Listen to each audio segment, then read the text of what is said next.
Hello to all students. आज हम tumour suppressor gene का सेकेंड टाइप पढ़ेंगे, Wilms tumour. This is a kidney cancer of children and was studied by E Stanbridge and his colleagues in 1990। ये kidney cancer होता है बच्चों में, एक किडनी कैंसर का टाइप होता है जो बच्चों में होता है और किसके द्वारा स्टडी किया गया था? स्टेनबर्ग और उनके साथियों द्वारा 1990 में। Wilms tumour is also believed to be caused by loss of action in a tumour suppressor gene, यानी कि ये भी किसके द्वारा होता है?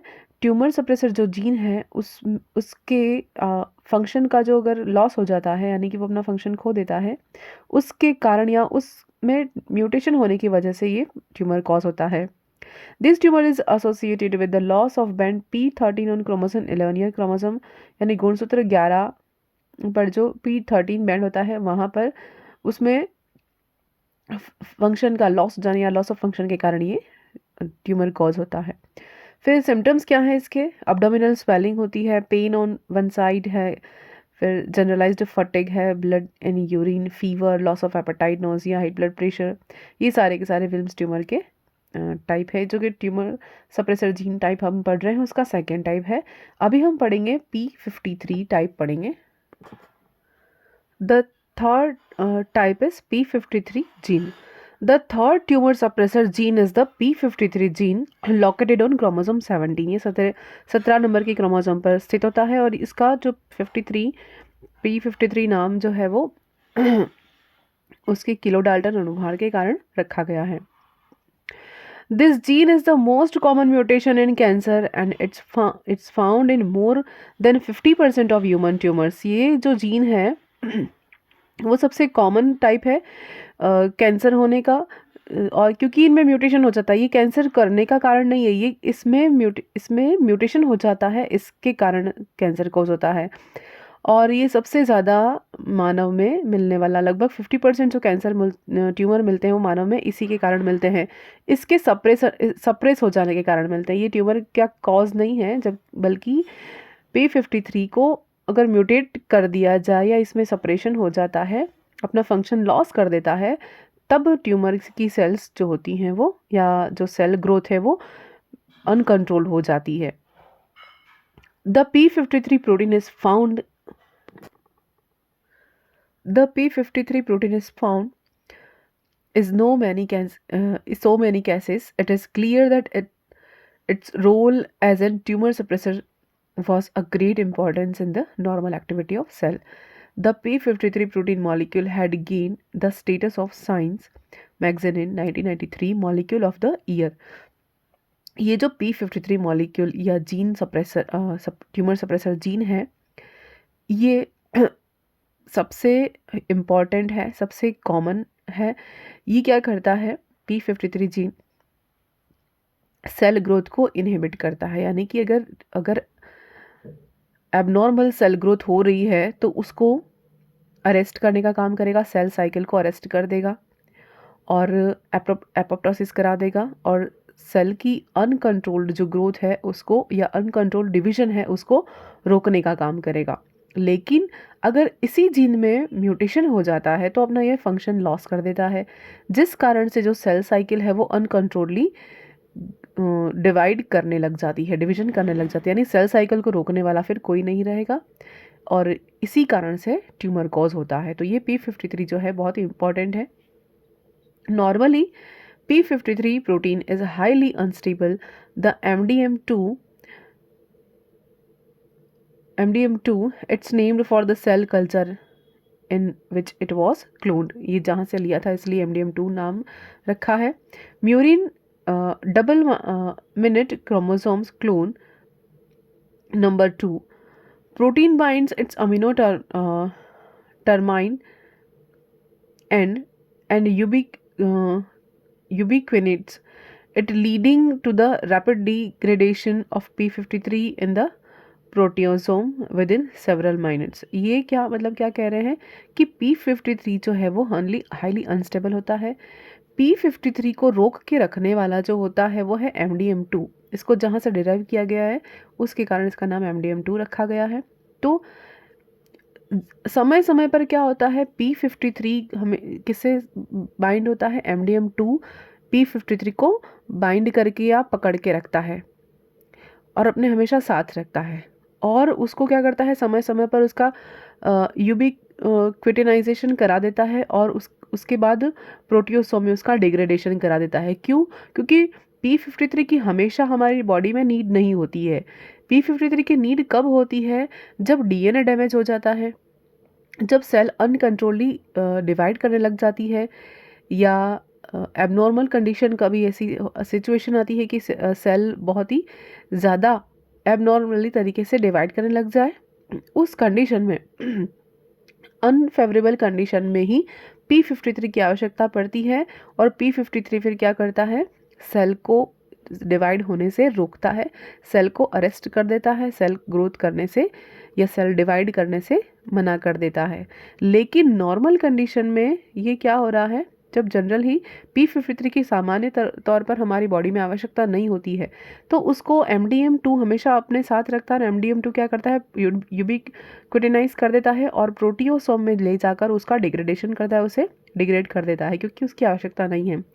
लेकिन जब उसकी आवश्यकता पड़ती है, तब P53 का फॉस्फोराइलेशन करके उसे फ्री कराया जाता है, और फ्री कराकर उसे एक्टिव किया जाता है ताकि वो सेल को अरेस्ट कर सके। जैसे सेल डिवीजन की हम पढ़ते हैं ना, इंटरफेस की अवस्थाएं सारी, G1 phase, S phase, G2 phase, फिर माइटोटिक फेज़। तो एस फेज़ यानी जो सिंथेसाइज की अवस्था है, जहाँ सेल डिवाइड होती है, वहाँ पर इसको जाकर रोक देता है, अरेस्ट कर देता है। अभी आगे पूरी प्रोसेस हम देखेंगे, ये थ्योरी है सिर्फ। P53 is stabilized when it is phosphorylated by cell cycle checkpoints kinase, यानी कि P53 स्टेबलाइज कब होगा, जब इसका जब इसका फॉस्फोराइलेशन कराया जाएगा।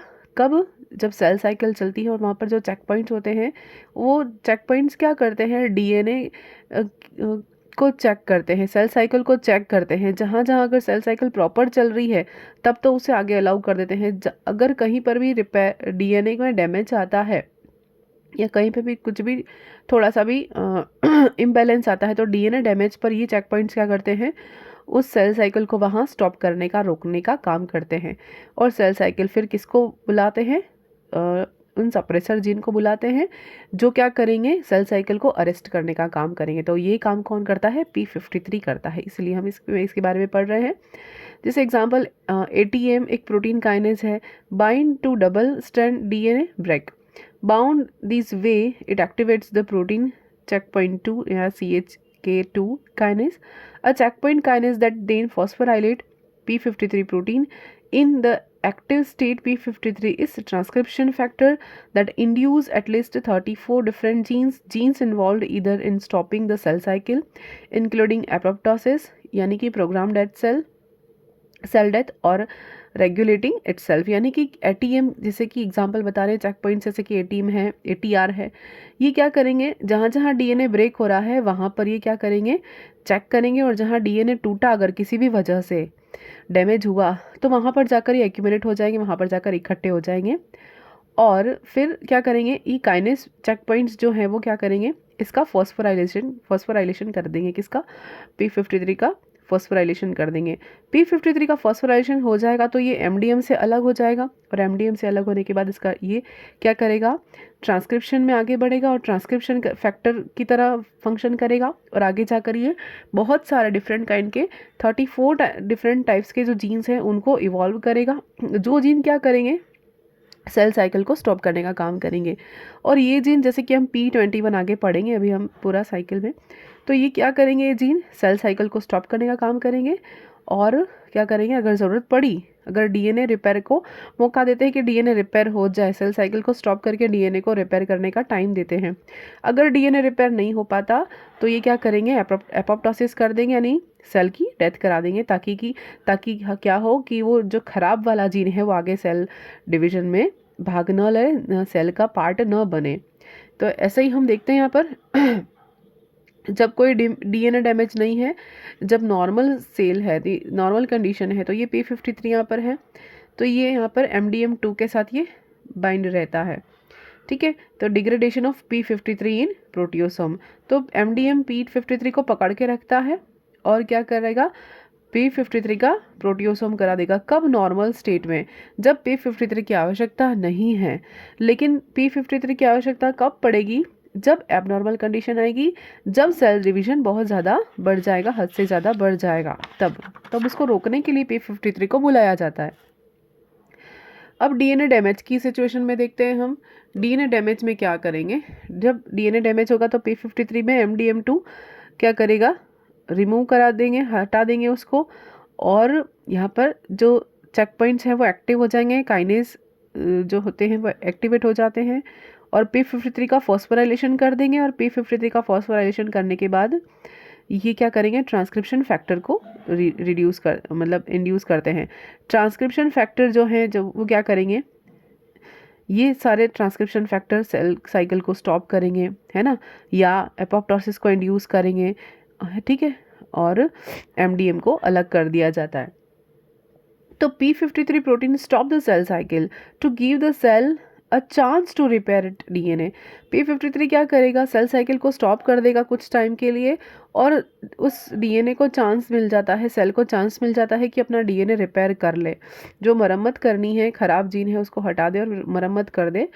तो cell growth is arrested by the induction. इसको हम अप रेगुलेशन की अवस्था भी कहते हैं, जब हमने इसको रोक दिया है तब। Of cyclin dependent kinase inhibitors protein such as P21, है ना, WAF1 और CIP1। तो ये सारे जो है प्रोटीन्स वो क्या करेंगे? ये CDK इनहिबिटर की तरह फंक्शन करेंगे। CDK यानी कि साइक्लिन डिपेंडेंट काइनेज इनहिबिटर की तरह फंक्शन करेंगे, जो क्या करेंगे? सेल साइकिल को रोकने का काम करेंगे। ये P53 की हेल्प करते हैं। P53 के फॉस्फोराइलेशन से ही ये सारे एक्टिव हो जाते हैं। कौन? P21। ये सारे क्या हैं? Cyclin dependent kinase CDK kinase inhibitor की तरह फंक्शन करते हैं। These action stop the cell cycle. ये सारी प्रोसेस किसके लिए हो रही हैं? सेल साइकिल को, कोशिका विभाजन को रोकने के लिए हो रही हैं। If DNA repair does not take place, यानी कि अगर डीएनए रिपेयर होने के लिए हमने टाइम तो दिया, लेकिन अगर डीएनए रिपेयर नहीं हो पाया उस टाइम में, तब क्या होगा? Cell can be force to persist permanently in G phase, यानी कि जीवन फेज में ही रहेगी। तो सेल को क्या फोर्स किया जाएगा कि तू जीवन फेज में ही रहे, आगे मत बढ़। आगे बढ़ेगी तो क्या हो जाएगा? वो खराब वाला डीएनए आगे चला जाएगा और वो फिर ट्यूमर कॉज करेगा आगे जाकर। इसीलिए सेल रिपेयर को टाइम दिया जाएगा, डीएनए रिपेयर को टाइम दिया जाता है सेल साइकिल को रोक कर। लेकिन अगर डीएनए रिपेयर नहीं हो पाता किसी कारण से, तो हम क्या करेंगे? वो कोशिका क्या करेगी? कोशिका को कहाँ पर रोकने के लिए फोर्स किया जाएगा? जीवन फेस में ही रोक दिया जाएगा, उसे आगे नहीं बढ़ने दिया जाएगा।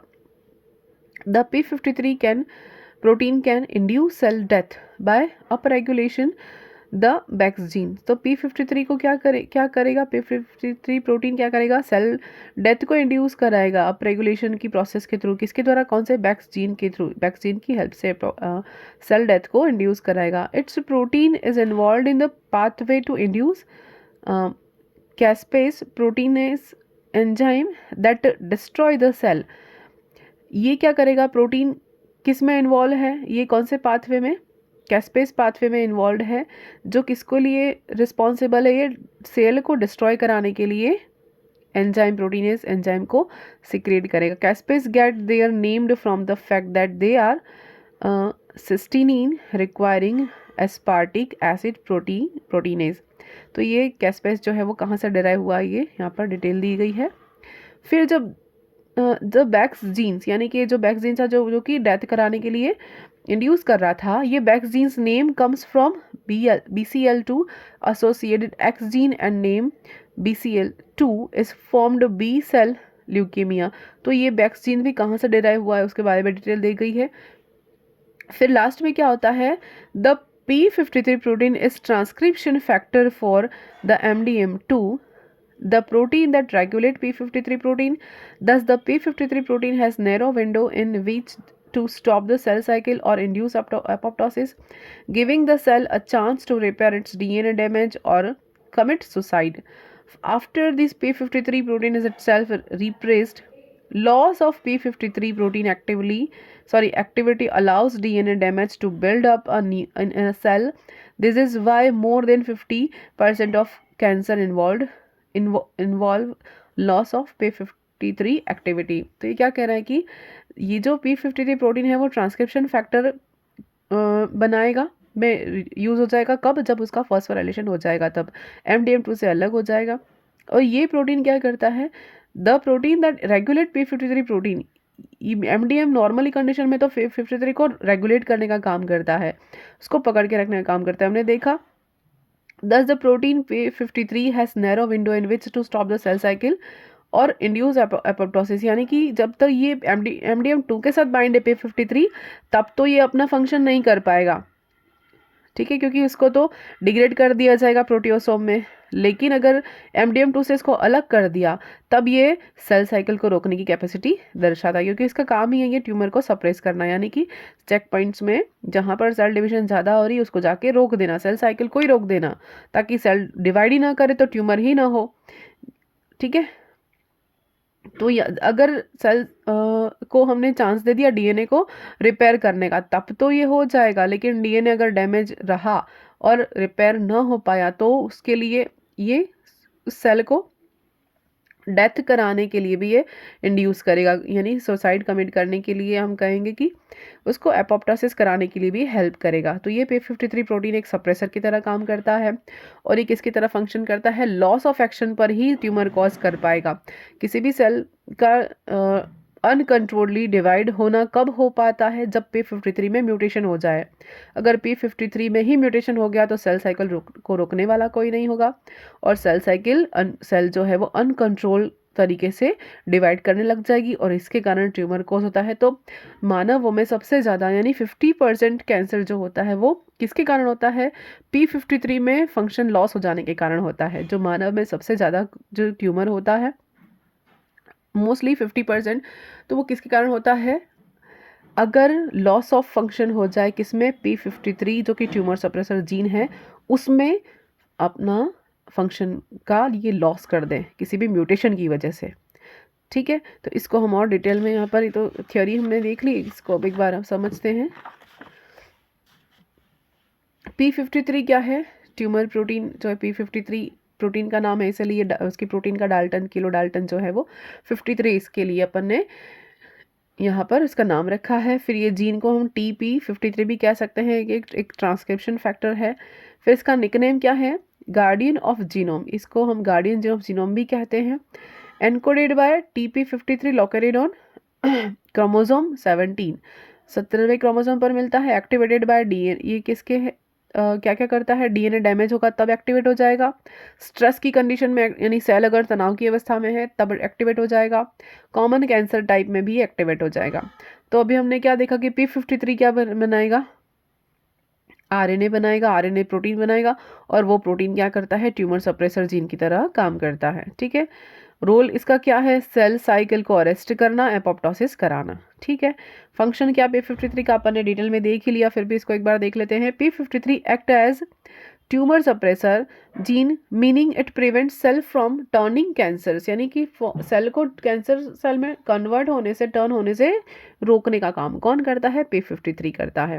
When DNA is damage due to stress like radiation, ultraviolet rays और केमिकल्स, अगर इनकी वजह से अगर सेल में क्या होता है, तनाव आता है या डीएनए में तनाव आता है, डीएनए डैमेज हो जाता है किसी कारण से, तब P53 एक्टिव हो जाता है।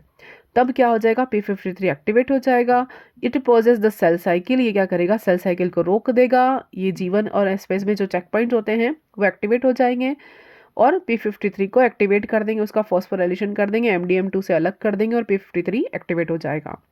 Allows time for DNA repair, ये क्या करेगा, डीएनए को रिपेयर होने का भी टाइम देगा। अगर रिपेयर हो जाता है तब तो ठीक, अगर रिपेयर फेल हो जाता है तो ये क्या करेगा, कैन इंड्यूस एपोप्टोसिस, यानी कि ये सेल को एपोप्टोसिस मतलब कि प्रोग्राम डेथ, सेल को डेथ कराने के लिए भी इंड्यूस करेगा कि अब सेल को नष्ट ही करना पड़ेगा वरना ये कैंसर कॉज करेगा आगे, ठीक है। फिर परमानेंट अरेस्ट कर देगा, जीवन फेज में सेनेसेंस यानी कि परमानेंटली जीवन फेज में ही अरेस्ट कर देगा, सेल को आगे ग्रोथ नहीं करने देगा, ठीक है। तो इसके फंक्शन देखे अपन ने। अब क्या देखते हैं, देखो ये कब कब एक्टिव होगा, P53 एक्टिव कब होगा, हाइपर प्रोलिफरेशन की सिग्नल्स होंगे तब बॉडी में ऐसा कुछ हुआ या डीएनए डैमेज हुआ या टेलोमरेज की शॉर्टनिंग हुई तब, और हाइपोक्सिया यानी ऑक्सीजन की जब कमी हो जाती बॉडी में, तब कौन एक्टिवेट हो जाएगा, P53 एक्टिवेट हो जाएगा। ठीक है, और करेगा क्या ये, तब ये स्टेबल कंडीशन में आ जाएगा। फिर सेल साइकिल को अरेस्ट कर देगा, सेनेसेंस करा देगा या एपोप्टोसिस करा देगा। ठीक है, इसके फंक्शन नहीं है। फिर अब देखते हैं हम दो तरह से, पहले तो नॉर्मल कंडीशन में P53 क्या करता है और स्ट्रेस कंडीशन में P53 क्या करता है। तो P53 नॉर्मल कंडीशन में P53 level are kept low by MDM2 and E3 ubiquitin ligase. P53 क्या करेगा, जब नॉर्मल कंडीशन होगी तो ये किसके द्वारा पकड़ा जाएगा, ये MDM2 के द्वारा पकड़े रखा जाएगा और उसको इनएक्टिव स्टेट में रखा जाएगा, और उसका यूबिक्विटिनाइज जो है लाइगेस है उसके द्वारा यूबिक्विटिनेशन कराया जाता है और उसको डिग्रेड करा दिया जाता है। MDM बाइंड्स P53, MDM2 क्या करेगा, P53 को बाइंड कर देगा, यूबिक्विटिनेज कर देगा और P53 का डिग्रेडेशन हो जाएगा प्रोटियोसोम में। ठीक है, तो ये अपन ने यहाँ देखा कि ये MDM2 इसको बाइंड कर रखता है और प्रोटियोसोम में इसका डिग्रेडेशन करा रखता है, और P53 protein maintained at very low level, यानी कि ये इसको पकड़ के रखा है, यानी इसको इनएक्टिव रखेगा। कब, नॉर्मल कंडीशन में हमने सेल साइकिल रोकनी नहीं है, इसीलिए नॉर्मल कंडीशन में हमें सेल साइकिल को रोकना नहीं है। सेल साइकिल तो नॉर्मल कंडीशन में नॉर्मली जो होती है वो चलनी, तभी तो हमारी सेल ग्रो होगी और बॉडी की ग्रोथ होगी, रिपेयर होगी सेल, है ना। तो लेकिन ये एक्टिव कब होता है, अनफेवरेबल कंडीशन में, स्ट्रेस की कंडीशन में, DNA डैमेज की कंडीशन में, या हमने देखा ना ये टीलोमियर की शॉर्टनिंग हो गई, ये अगर हाइपर प्रोलिफरेशन सिग्नल्स ऐसे बॉडी में आते हैं तनाव की अवस्था में, तब ये एक्टिव हो जाता है। ठीक, अब हम देखते हैं अंडर स्ट्रेस या DNA डैमेज की कंडीशन में P53 कैसे एक्टिवेट होता है। तो DNA डैमेज होगा तो क्या होगा, एक्टिवेशन ऑफ काइनेज। जब DNA डैमेज हुआ, जहाँ पर भी DNA डैमेज हुआ ना, तो कौन एक्टिवेट हो जाएगा, काइनेज, यानी चेक पॉइंट्स एक्टिवेट हो जाएंगे।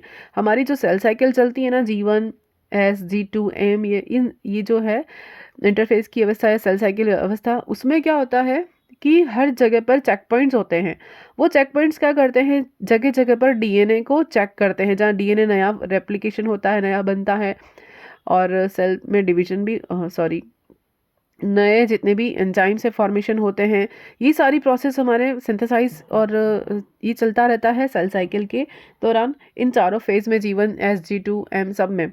तो वहाँ पर चेक पॉइंट्स होते हैं, वो चेक पॉइंट्स क्या करते हैं, कहीं पर भी कोई डैमेज तो नहीं है, वो सारी की सारी प्रोसेस आगे तभी बढ़ पाती है जब पिछली वाली प्रोसेस प्रॉपर हो, अच्छे से कंप्लीट हुई हो, बिना किसी गड़बड़ के, तभी वो चेक पॉइंट्स क्या करेंगे, आगे वाली स्टेज को अलाउ करते हैं।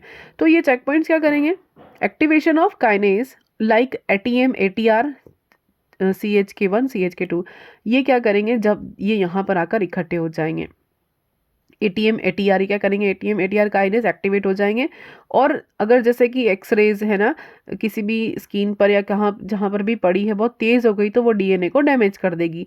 जहाँ DNA डैमेज हुए वहाँ पर ATM ATR ये क्या करेंगे, ये काइनेज एक्टिवेट हो जाएंगे और यहाँ पर एक्यूमुलेट हो जाएंगे।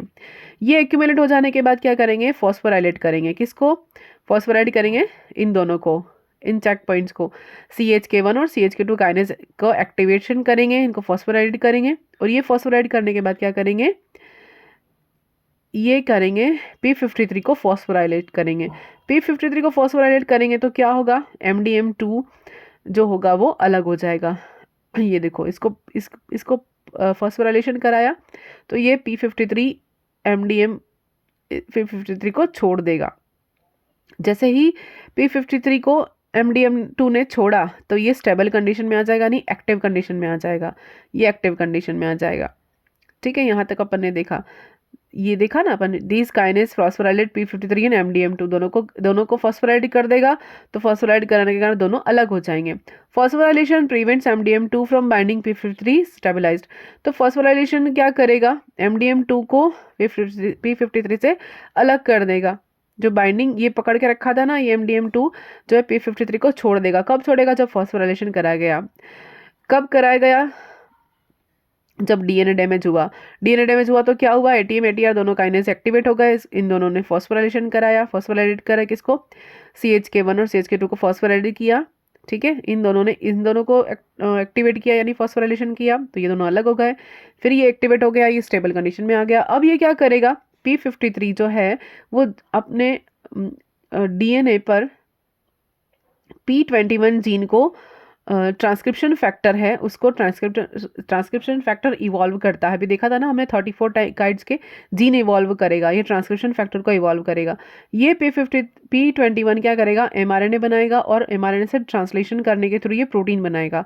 ये प्रोटीन कौन सा बनाएगा, P21 CDK प्रोटीन बनाएगा, जो कौन सा था, इनहिबिटर प्रोटीन था, जो अभी हमने थ्योरी में पढ़ा था। तो ये P21 CDK प्रोटीन जो किसकी तरह फंक्शन करता है, इनहिबिटर प्रोटीन की तरह फंक्शन करता है। तो अब ये क्या करेगा, G1 और S फेस में ये CDK और SCDK को फॉस्फोराइलेटेड स्टेज में, ये एक्टिव स्टेज में होते हैं। ये क्या करेंगे, ये फॉस्फोराइलेटेड स्टेज में ये दोनों एक्टिव स्टेट में होते हैं। और जब ये एक्टिव स्टेट में है दोनों, कौन, CDK और SCDK, कब, G1 और S फेज में, तो सेल साइकिल चलती रहती है। मतलब ये नॉर्मल कंडीशन में जब सेल साइकिल ये सेल साइकिल चलती रहेगी, कब, जब ये नहीं है। लेकिन जैसे ही इसने इन दोनों को पकड़ लिया, P21 CDK इनहिबिटर प्रोटीन ने क्या किया, इन दोनों को पकड़ लिया, किसको, GA1 और S फेज में CDK और SCDK को बाइंड कर लिया, एक कॉम्प्लेक्स बना दिया इनके साथ, P21 CDK के साथ कॉम्प्लेक्स बना लिया। जैसे ही ये इनहिबिटर यहाँ पर आकर जुड़ा, इन्होंने क्या किया, इन दोनों को इनएक्टिव कर दिया और इन्होंने सेल साइकिल को रोक दिया, इनएक्टिवेट हो गए। अब ये क्या करेगा, सेल को अरेस्ट कर लिया, इसने क्या किया, सेल को अरेस्ट कर लिया। तो ये बना कैसे, P53 के थ्रू, P21 इवॉल्व हुआ ट्रांसक्रिप्शन फैक्टर के थ्रू, फिर mRNA बना, mRNA से ये प्रोटीन बना और इस प्रोटीन ने इनएक्टिव कर दिया, सेल साइकिल को रोक दिया, अरेस्ट कर दिया। अब ज़रूरत के अकॉर्डिंग, एक बार तो रोक दिया, अब ज़रूरत के अकॉर्डिंग अगर देखेंगे कि डीएनए रिपेयर के लिए भी टाइम दिया जाएगा। अगर डीएनए रिपेयर हो जाता है तब तो ठीक है, और डीएनए रिपेयर नहीं हुआ तो उस कंडीशन में क्या करेंगे, ये सेल जो है वो अरेस्ट है, वो सेल को कहाँ पर इंड्यूस कराएगी, सेल डेथ के लिए या एपोप्टोसिस के लिए इसको इंड्यूस करेगी और सेल को ख़त्म कर दिया जाएगा, नष्ट कर दिया जाएगा। क्यों, क्योंकि डीएनए रिपेयर नहीं हो पा रहा है वापस से, इसलिए सेल को मार दिया जाएगा ताकि वो आगे ना बढ़ पाए। अगर वो आगे बढ़ गया तो वो खराब डीएनए आगे जाएगा, जिससे कि ट्यूमर कोस होगा। तो इसीलिए P53 बहुत इंपॉर्टेंट है। तो इस वीडियो में हमने P53 के बारे में देखा, जो कि एक ट्यूमर सप्रेसर जीन है और अधिकांश मानव में जो ट्यूमर होता है वो इसी जीन के कारण होता है, इसी जीन के खराब हो जाने के कारण होता है। अगर P53 खराब हो गया किसी भी कारण से, यानी खराब यानी होना यानी खराब होने का मतलब म्यूटेशन हो जाना। अगर म्यूटेशन हो गया P53 जीन में किसी भी कारण से, चाहे केमिकल से हो, चाहे रेडिएशन के थ्रू हो, चाहे वायरस अल्ट्रा वायलेट रेज के कारण हो, किसी भी तरह से हो, तो P53 अगर खराब हो गया तो कैंसर कोज हो जाता है। ठीक है, तो ये बहुत इंपॉर्टेंट है, P53 बहुत इंपॉर्टेंट है और सबसे मेन है। ठीक है, इसके बारे में हमने थ्योरी में आगे देख भी रखा है। तो आपको समझ में आया हो तो धन्यवाद।